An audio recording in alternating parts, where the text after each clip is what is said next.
महामार्गाचा शेवटचा टप्पा सुरू होताच आठवडाभरात महामार्गावर खड्डे पडलेत। शहापूर तालुक्याच्या हद्दीतली दृश्य आहेत, त्यामुळे समृद्धी महामार्गाच्या कामाच्या गुणवत्तेवर प्रश्नचिन्ह निर्माण झाले। महामार्गाच्या अशा अवस्थेमुळे भीषण अपघातांची शक्यता नाकारता येत नाहीये।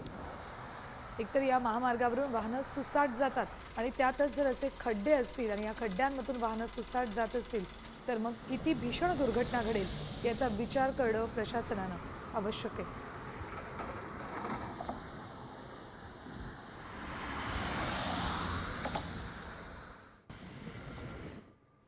बातमी मुंबई गोवा हायवे बाबतची। सिमेंट काँक्रीटच्या रस्त्यालाही तडे गेलेत। काही ठिकाणी 4 ते 5 इंचाच्या भेगा आहेत, तर काही ठिकाणी जवळपास अर्धा फुटाची भेग गेली।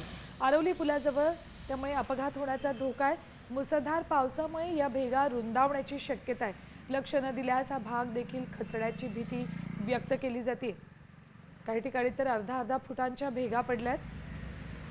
मुंबई गोवा महामार्गावरून ही सगळे दृश्य आपल्यापर्यंत पोहोचवतात आमचे प्रतिनिधी अमोल कले।